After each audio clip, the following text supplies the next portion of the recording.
Technical বিশ্লেষণটা আমি দেখাই নাই, যেহেতু এই সম্পর্কে অনেকে জানেন।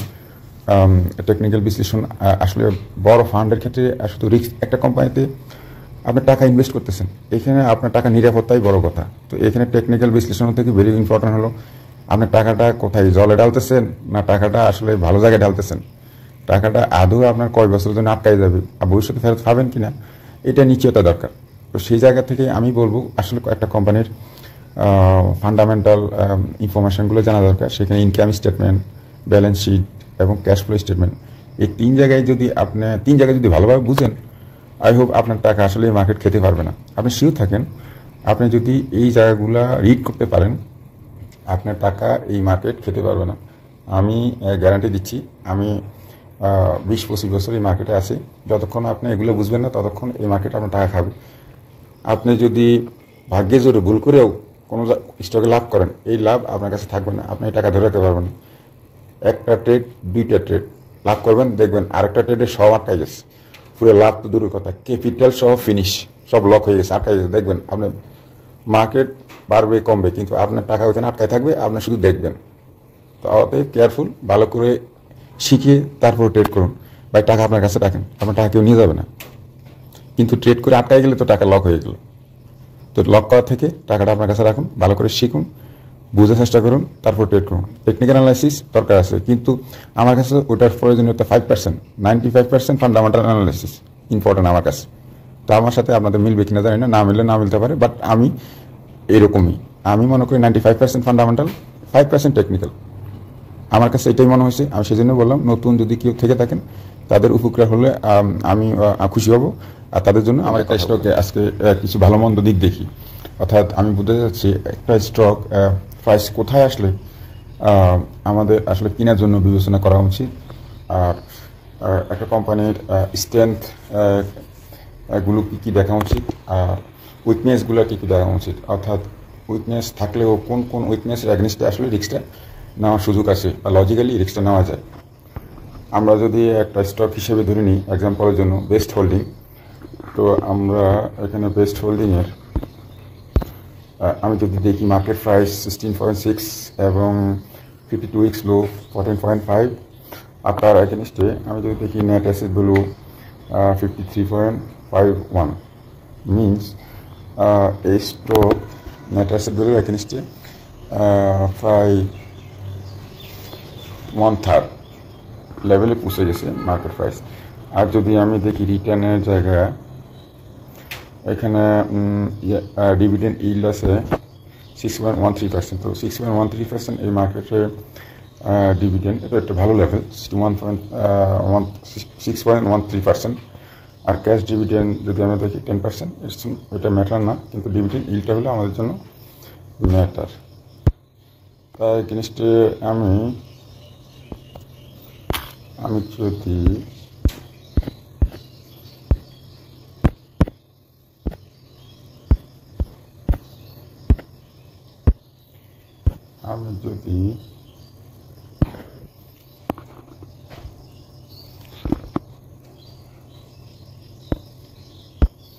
আমি যদি কোম্পানির আরও কিছু দিক দেখি, এখানে দেখেন কোম্পানির ইপিএস লাস্ট ইয়ারের তুলনায় এই বছর ইপিএস ডিগ্রোথ আছে, দ্যাট ইজ নেগেটিভ সাইড। আমি পরে আসতেছি। নেট অ্যাসেট ভ্যালু এখানে দেখাচ্ছে 57.82। এনিওয়ে, এখানে মেইন দেখার বিষয় হলো ফ্রি ফ্লোট শেয়ার 34.66। এটাই বেসিক্যালি ট্রেডিং আছে এই স্টকটা। যেহেতু আমরা যদি দেখি এখানে ডিরেক্টর হোল্ডিং আছে 65%-এর মতো, এবং ইনস্টিটিউট হোল্ডিং আছে 20%-এর মতো, এবং পাবলিক হোল্ডিং আছে 14.37%। দ্যাট ইজ ইনস্টিটিউট এবং পাবলিকের কাছে যতখানি স্টক আছে, এটাই বেসিক্যালি ট্রেডিংয়ে থাকে। তো এখানে আমরা ফ্রি ফ্লট হিসেবে পাচ্ছি হলো 34.66%, এটাই বেসিক্যালি ট্রেডিংয়ে থাকে। তো এখানে ফেড আপ ক্যাপিটাল যেহেতু একটু বড় ফেড আপের স্টক, এটা আসলে এটা মুভ করানোর জন্য যে ধরনের ফান্ড মার্কেটে দরকার, তো এটা অনেক বড় ফান্ড, মার্কেটে আসলেই কিন্তু এটা মুভ করা সম্ভব। আদারওয়াইজ রেগুলার ট্রেডিংয়ের জন্য এই শেয়ারটা আমরা সাজেস্ট করব না। পাশাপাশি আমরা যদি কিছু ফিনান্সিয়াল স্ট্রেংথ দেখি, এখানে আমরা রিজার্ভ দেখতে পাচ্ছি 4,637 কোটি টাকা। তার এগেনস্টে আমরা শর্ট টার্ম লোন দেখতে পাচ্ছি 93 কোটি টাকা, এবং লং টার্ম লোন আছে 701 কোটি টাকা। মিনস এখানে ডেট টু ইকুইটি রেশিওটা আমরা পরে দেখতে পাবো। পাশাপাশি আমরা যদি দেখি, এখানে আমরা শেয়ার হোল্ডিং ইনস্টিটিউট এবং পাবলিক, এখানে দেখাচ্ছে ইনস্টিটিউট বাড়তেছে, কিন্তু আমরা যখন স্টক নাম দেখলাম তখন দেখাচ্ছে ইনস্টিটিউট কমতেছে, পাবলিক বাড়তেছে। I don't know what is it. Anyway, আমরা মোটামুটি এখানে একটা জিনিসই দেখতে পেলাম, ইপিএসটা গত বছর আসলে সেটা পলিটিক্যাল আনস্টেবিলিটি ছিল, সেজন্য কমতে পারে, বিকজ অফ ওনারা যে সেক্টরে বিজনেস করে এই সেক্টরে গত বছর পলিটিক্যাল অস্থিরতার কারণে হয়তো অনেক ফ্ল্যাটের বিক্রি হয় নাই, তো হোটেল বিজনেস অনেক ড্রপ ছিল, সেটার কারণে ইপিএস ড্রপ করতে পারে। কিন্তু এটা ছাড়া আমি যে ফ্যাক্টরগুলো দেখলাম এগুলো সবই ফেভারেবল। এখন আমরা দেখব হলো কোম্পানির income statement, balance sheet and cash flow statement. আসেন দেখি, এখানে ডাটা নট অ্যাভেলেবেল দেখাচ্ছে, balance sheet data also not available দেখাচ্ছে, ক্যাশ ফ্লো স্টেটমেন্টও আমরা ডাটা দেখতে পাচ্ছি। এনিওয়ে, আমরা এখন অন্য আরেকটি সাইডে চলে যাব।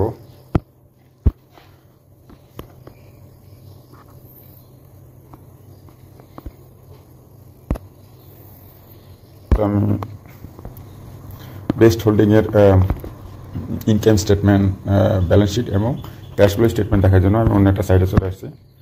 এখানে আমরা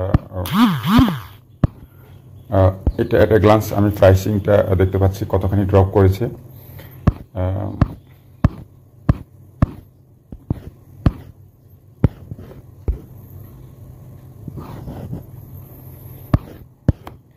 এখানে আমরা যেটা দেখবো আর্নিংস ভার্সেস রেভিনিউ। এখানে দেখেন কোম্পানির রেভিনিউ পার ইয়ার দেখাচ্ছে, এটা কোম্পানির রেভিনিউ।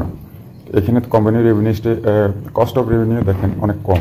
মিনস হলো এই কোম্পানি বর্তমানে যে প্রোডাক্ট নিয়ে কাজ করে সেখানে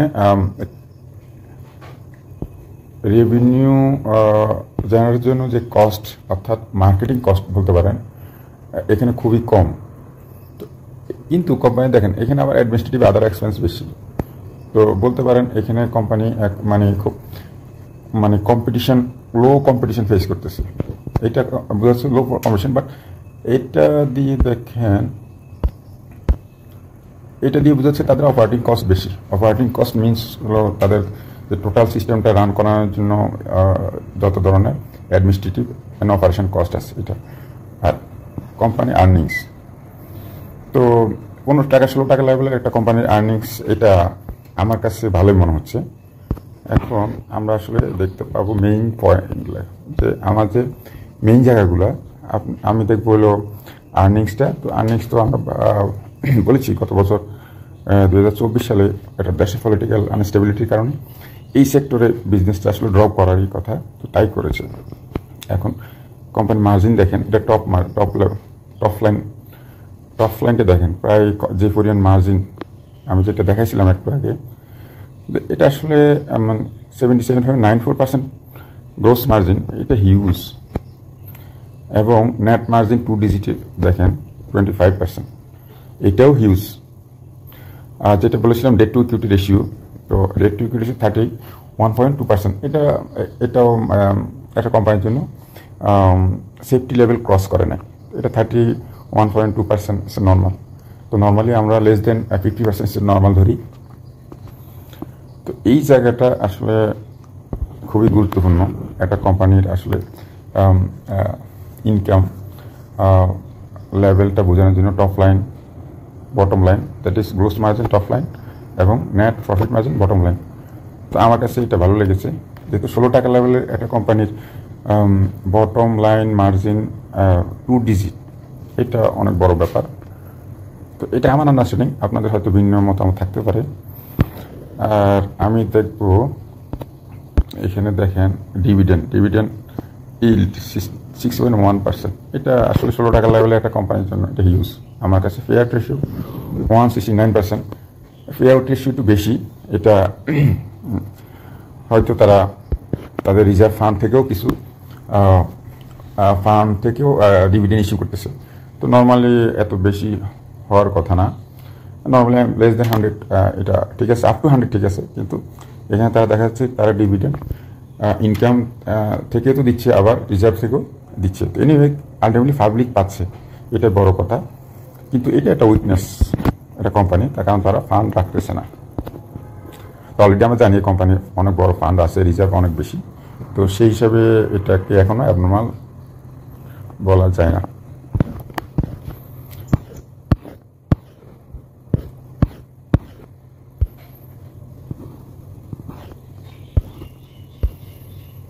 এখানে আরেকটা দিক পি রেশিও। তো পি রেশিও এখানে 27.7% আছে। তো এটা ইনকাম যেহেতু গত বছর কমে গেছিলো, আর গত বছর এটা নিউ স্টক গত বছর মার্কেটে আসে, এবং 24 সালেই মার্কেট আসলে এই সেক্টরে খারাপই ছিল। তো সেখানে যেহেতু ইনকাম কমে গেছে, এই জন্য পি রেশিও বেড়ে গেছে। এটা নর্মাল। আই হোপ এটা 25 সাল 26 সালের দিকে এটা অনেক চেঞ্জ হয়ে যাবে, ইমপ্রুভ করবে, ইনকাম বাড়বে। ইনকাম বাড়লে তাদের পি রেশিও এমনি কমে যাবে। তার এগেনস্টে ইনকাম বাড়ার এগেনস্টে হয়তো মার্কেট প্রাইস এফিসিয়েট করলে পি রেশিও বাড়তে পারে। বাট এটা 27 যেটা দেখাচ্ছে এটা বেশি, এটা নর্মালি আমরা বেশি হিসাবে ধরি। তবে ইনকাম বাড়লে এটা কমে যাবে। ইনকাম এগেনস্টে যদি প্রাইস এফিসিয়েট হয় সেটা ভিন্ন ব্যাপার, তখনও আবার পি বাড়বে। তো এই সেক্টরে যদি কিছু আমরা অন্য স্টকের সাথে কম্পেয়ার করি, এখানে বেস্ট হোল্ডিং আছে 27%, তার এগেনস্টে ইউনিক হোটেল দেখাচ্ছে কম। তো আপনারা যদি চান তাহলে ইউনিক হোটেলেরও একটা আমরা অ্যানালাইসিস দেখাবো। এগুলো খুব অ্যাডভান্স লেভেলের অ্যানালাইসিস। এটা আসলে একটা স্টক কেনার আগে কোম্পানির স্ট্রেংথগুলো, ইন্টারনাল স্ট্রেংথগুলো কি, এটা একজন ইনভেস্টরের জানা দরকার। এখানে শুধু ট্রেডিং ম্যাটার না, আপনি ট্রেড করলেন, আপনার লক হয়ে গেলেন, ফান্ড আটকাই গেল, সেটা আপনি করবেন কেন? তো আপনি ট্রেড নেওয়ার আগে অবশ্যই আপনার ফান্ডটা আটকাবে কিনা, কোম্পানি সেরকম স্ট্রেংথ আছে কিনা, ব্যালেন্স শিট পজিটিভ কিনা, এগুলো আপনাকে দেখা উচিত। তো এনিওয়ে আমরা বেস্ট হোল্ডিং এটা স্যাম্পল হিসাবে স্টাডি করতেছি। এখানে Best Holding compare to Unique Hotel, Best হোল্ডিংয়ের ই রেশিও বেশি দেখাচ্ছে। তো আমরা নেক্সট টাইম ইউনিক হোটেলটাও দেখব।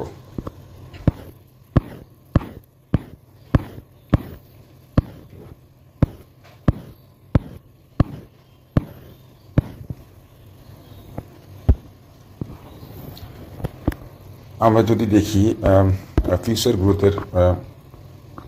ফিউচার গ্রোথে আমরা 20% দেখতেছি।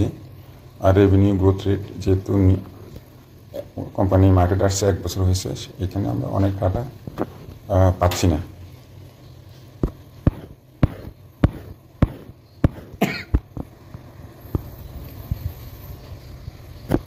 এটা কোম্পানি হিস্টোরিক্যাল ডাটা। এখানে প্রিভিয়াস ইপিএস গ্রোথ ছিল এত, প্রিভিয়াস আর্নিং গ্রোথ ছিল এত, এবং ইপিএস গ্রোথ ছিল এত। এটা কিন্তু হিস্টোরিক্যাল ডাটা প্রিভিয়াস। এখানে ইন্ডাস্ট্রির এই সেক্টরের গ্রোথ ছিল এটা 7%-এর মতো। কোম্পানির রেভিনিউ গ্রোথ ছিল এটা, কোম্পানির আরও ছিল 1.1%-এর মতো। নেট মার্জিন, এটা নেট মার্জিনটা ভালো, আমাকে এটা খুব আকর্ষণ করেছে। নেট মার্জিন এটা 16 টাকা লেভেলে একটা কোম্পানি নেট মার্জিন 2 ডিজিট, এটা আমার কাছে অনেক ভালো মনে হচ্ছে। এখানে আমরা যেটা দেখেছিলাম এর আগে, দেখেন রেভিনিউ এখানে ইন বিলিয়নে দেখানো আছে 2.48 বিলিয়ন। এটা কিন্তু রেভিনিউ। হ্যাঁ, তার এগেনস্টে দেখেন কোম্পানি গ্রোস প্রফিট দেখেন, কস্ট অফ সেলস কম, মিনস হলো লোয়েস্ট কম্পিটিশান, গ্রোস মার্জিন অনেক বেশি। আমরা যেটা দেখতেছি দেখেন এইটাই পুরোটাই অফলাইন দেখাচ্ছে। কোম্পানির বটম লাইন মার্জিন হলো এটা, বটম লাইন যেটা 25% মতো আমরা দেখছি। আদার এক্সপেন্স এটা, এখানে আমরা যেটা বলেছিলাম দেখেন, channel and administration, net operating. এখানে কোম্পানির কস্ট অফ সেল কিন্তু কম, কিন্তু অ্যাডমিনিস্ট্রেটিভ আদার এক্সপেন্স, অপারেশন এক্সপেন্স বেশি। তো হাউবার সব কিছুর পরেও এখানে যে আর্নিংস আছে বটম লাইন সেটা 25%। বারবার এটা আসতেছে তাই বলতেছি।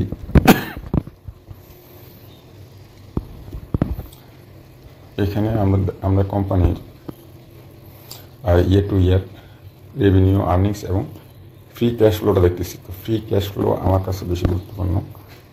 এটাই ফ্রি ক্যাশ ফ্লো গ্রাফ, এবং এটা কোম্পানির আর্নিংসটা ড্রপ করছে। আমরা দেখেছিলাম 24 সালে যেটা ড্রপ করেছিল এটা, এবং কোম্পানির রেভিনিউ ড্রপ করছে 24 সালে রেভিনিউ ড্রপ করছে। তো দেখেন 21, 22, 23, 24 এই পিরিয়ডগুলোতে কোম্পানির কিন্তু উপরের দিকে ছিল।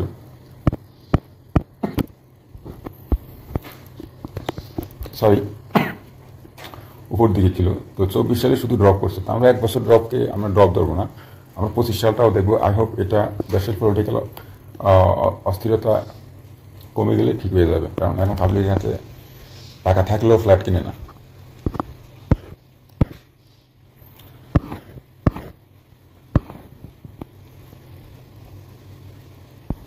তো এখানে আসলে সেক্টর সাথে কম্পেয়ার করে দেখানো আছে এই সেক্টরের আর্নিংসটা, এবং এটা কোম্পানির বেস্ট হোল্ডিংয়ের।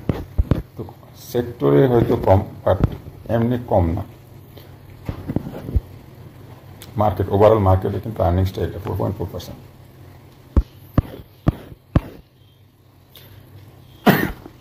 তো এখানে দেখেন আর ওই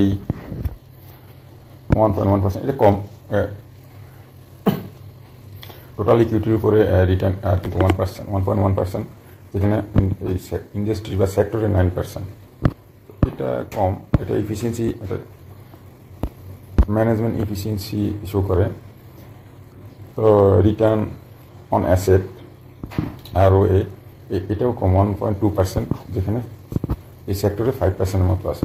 অ্যাসেটের উপরে রিটার্ন, টোটাল অ্যাসেটের উপরে, এটা বেশি গুরুত্বপূর্ণ।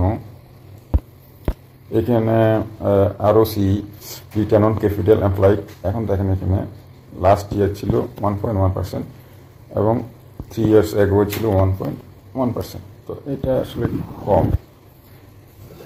এটা বোঝাচ্ছে টোটাল আসলে কোম্পানি ম্যানেজমেন্টের এফিসিয়েন্সি, বিকজ অফ এখানে অল টুগেদার যে, অর্থাৎ কোম্পানির টোটাল যে ক্যাপিটাল ইনভলভ হয়েছে, টোটাল ক্যাপিটালের উপরে এটা রিটার্নটা শো করতেছে। তো এটা যে ম্যানেজমেন্ট যত বেশি অ্যাচিভ করতে পারবে, সেখানে ম্যানেজমেন্ট স্কিলটাই আসলে শো করে। এই জায়গায় উইকনেস আছে। আর আমরা এখানে দেখেন, আমরা যেটা বলেছিলাম ডেট টু ইকুইটি রেশিও, এটা 31% দেখাচ্ছে। ডেট লেভেল দেখাচ্ছে, এটা কোম্পানির ক্যাশ দেখাচ্ছে, এটা ইকুইটি, লাইবিলিটিস এবং টোটাল অ্যাসেট। তো টোটাল অ্যাসেট এগেনস্টে যদি আমি টোটাল লাইবিলিটিস দেখি, সেটাও কম আছে, ইটস গুড। আর আমি যদি অ্যাসেট লাইবিলিটিসটাকে ব্রেকডাউন করে দেখি, শর্ট টার্মে অ্যাসেট এবং শর্ট টার্ম লাইবিলিটি। তো এখানে short term asset and liabilities compare করলে এটা ভালো অবস্থায় আছে, এবং long term asset and liabilities compare করলে এটাও ভালো অবস্থায় আছে। মিনস কোম্পানি হেলথ আমরা ভালো বলতে পারি।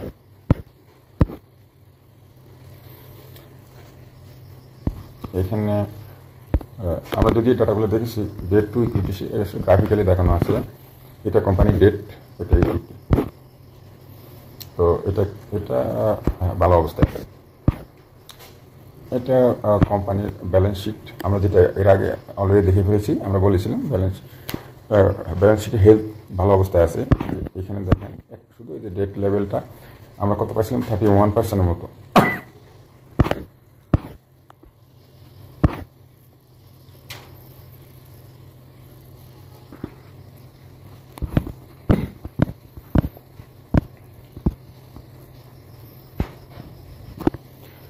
এটা দেখেন, এখানে ডিভিডেন্ড ইল্ডটা একটা কম্পারিজন দেখানো আছে। মার্কেট বটম কিন্তু 0.9%, টোটাল মার্কেটের বটম, কিন্তু মার্কেট টপ 4.3%, কিন্তু দেখেন কোম্পানি 6.1%, এবং ওই সেক্টরে অ্যাভারেজ এত পার্সেন্ট।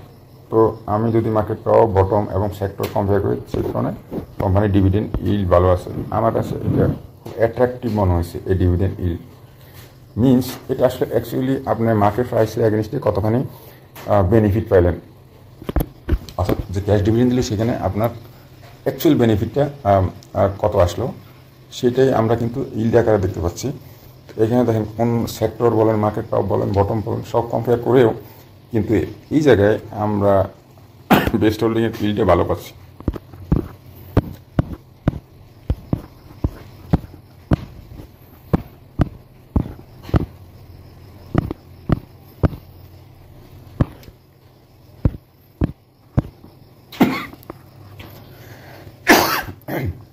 এখানে দেখেন ওনারশিপ ব্রেকডাউন,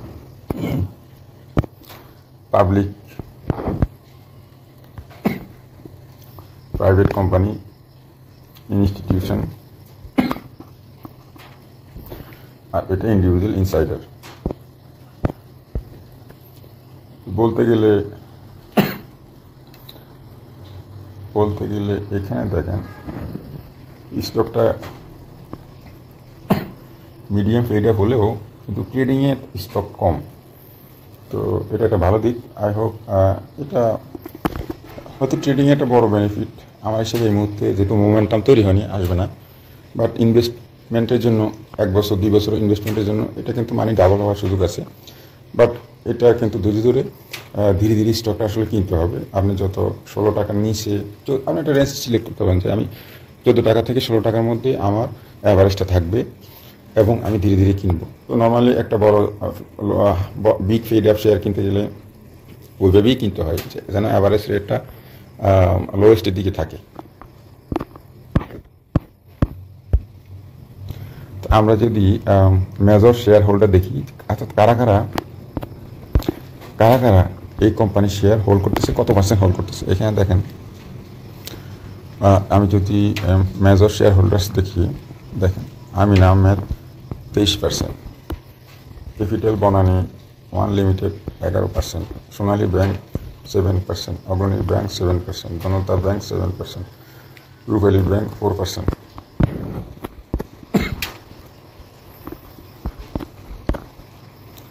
রূপালী bank 4%, private infrastructure limited 3.6%, race management 3.3%, Urmi Kulsum 2.8%,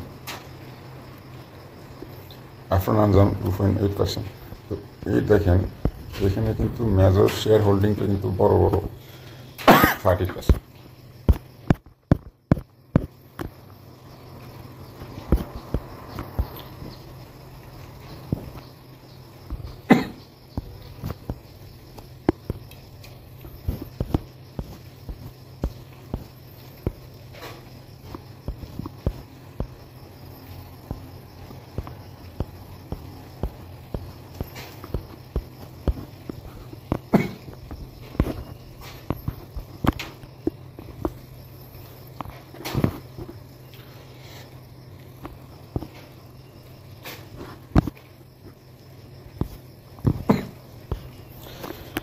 যাই হোক, এই ছিল কোম্পানির ফান্ডামেন্টালস।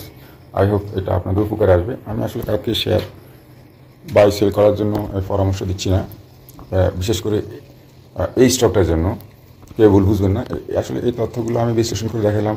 এখানে যদি নতুন কেউ থাকেন, অনেক মানে হয়তো তার অভিজ্ঞতা কম, মার্কেটে আমরা যেরকম 20-25 বছর হয়ে গেছে মার্কেটে, যে ইনফরমেশনগুলো দেখা দরকার একটা স্টক কেনার আগে, সেই তথ্যগুলো হয়তো নতুন যারা আছে তারা না দেখে কিনে ফেলতেছেন। তো তাদের হয়তো উপকার হবে, এই আশায় আমি বেসিক্যালি এই টাকাটা অ্যানালাইজ করলাম।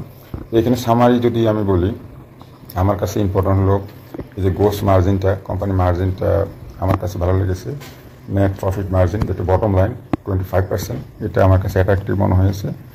এবং ডেট টু ইকুইটি রেশিও 31%, এটা আমার কাছে সেফ জোন মনে হয়েছে। এবং ইপিএস ইপিএস কিন্তু বর্তমানে খারাপ আছে, ইনকামের প্রিভিয়াস হিস্টোরিক্যাল ডাটা থেকেও এটা বর্তমানে অনেক কম। সেটা আমরা বলেছি 2024 সালে পলিটিক্যাল আনস্টেবিলিটির কারণে এই সেক্টর বিজনেস আসলে ড্রপ করেছে। আই হোপ এটা 26 সাল নাগাদ অনেক ইমপ্রুভ করবে। আর এখানে একটা গ্লান্স ব্রেকডাউন দেওয়া আছে কোম্পানির রেভিনিউ, কস্ট অফ রেভিনিউ এবং গ্রস প্রফিট, আদার এক্সপেন্স এবং আর্নিংস। আই হোপ যদি আপনারা কেউ উপকৃত হয়ে থাকেন, এই ধরনের তথ্য অন্য কোম্পানিগুলোর জন্য দরকার হয়, জানাবেন। আমি আমার সাধ্যমতো চেষ্টা করব। যদিও আমি আসলে অনেক বিজি থাকি, আজকে একটু গ্যাপ পাইলাম, দেখি হয়তো এই স্টকটা বিশ্লেষণ দেখাইলাম। তো এখানে টেকনিক্যাল বিশ্লেষণটা আমি দেখাই নাই, যেহেতু এই সম্পর্কে অনেকে জানেন। টেকনিক্যাল বিশ্লেষণ আসলে বড় ফান্ডের ক্ষেত্রে শুধু রিস্ক। একটা কোম্পানিতে আপনি টাকা ইনভেস্ট করতেছেন, এখানে আপনার টাকা নিরাপত্তাই বড় কথা। তো এখানে টেকনিক্যাল বিশ্লেষণ থেকে ভেরি ইম্পর্টেন্ট হলো আপনার টাকাটা কোথায়, জলে ঢালতেছেন না টাকাটা আসলে ভালো জায়গায় ঢালতেছেন, টাকাটা আদৌ আপনার কয় বছরের জন্য আটকাই যাবে আর ভবিষ্যতে ফেরত পাবেন কিনা, এটা নিশ্চয়তা দরকার। তো সেই জায়গা থেকে আমি বলবো আসলে একটা কোম্পানির ফান্ডামেন্টাল ইনফরমেশনগুলো জানা দরকার। সেখানে ইনকাম স্টেটমেন্ট, ব্যালেন্স শিট এবং ক্যাশ ফ্লো স্টেটমেন্ট, এই তিন জায়গায় যদি ভালোভাবে বুঝেন, আই হোপ আপনার টাকা আসলে মার্কেট খেতে পারবে না। আপনি শিওর থাকেন, আপনি যদি এই জায়গাগুলো রিড করতে পারেন, আপনার টাকা এই মার্কেট খেতে পারবে না। আমি গ্যারান্টি দিচ্ছি। আমি 20-25 বছর এই মার্কেটে আছি। যতক্ষণ আপনি এগুলো বুঝবেন না, ততক্ষণ এই মার্কেট আপনার টাকা খাবে। আপনি যদি ভাগ্যে জোরে ভুল করেও কোনো স্টকে লাভ করেন, এই লাভ আপনার কাছে থাকবে না, আপনি এই টাকা ধরে রাখতে পারবেন না। একটা ট্রেড, দুইটা ট্রেড লাভ করবেন, দেখবেন আরেকটা ট্রেডে সব আটকাই গেছে। পুরো লাভ তো দূরের কথা, ক্যাপিটাল সহ ফিনিশ, সব লক হয়ে গেছে, আটকাই গেছে। দেখবেন আপনি মার্কেট বাড়বে কমবে, কিন্তু আপনার টাকা ওইখানে আটকায় থাকবে, আপনি শুধু দেখবেন। তো অতএব কেয়ারফুল, ভালো করে শিখে তারপর ট্রেড করুন। ভাই টাকা আপনার কাছে রাখেন, আপনার টাকা কেউ নিয়ে যাবে না। কিন্তু ট্রেড করে আটকায় গেলে তো টাকা লক হয়ে গেল। তো লক করা থেকে টাকাটা আপনার কাছে রাখুন, ভালো করে শিখুন, বুঝার চেষ্টা করুন, তারপর ট্রেড করুন। টেকনিক্যাল অ্যানালাইসিস দরকার আছে, কিন্তু আমার কাছে ওটার প্রয়োজনীয়তা 5%, 95% ফান্ডামেন্টাল অ্যানালাইসিস ইম্পর্টেন্ট আমার কাছে। তো আমার সাথে আপনাদের মিলবে কিনা জানি না, না মিললে না মিলতে পারে, বাট আমি এরকমই। আমি মনে করি 95% ফান্ডামেন্টাল, 5% টেকনিক্যাল। আমার কাছে এটাই মনে হয়েছে। আমি সেই জন্য বললাম, নতুন যদি কেউ থেকে থাকেন, তাদের উপকার হলে আমি খুশি হব। আর তাদের জন্য আমার এই কথাগুলো। আসসালামু আলাইকুম, ভালো থাকেন, ধন্যবাদ সবাইকে।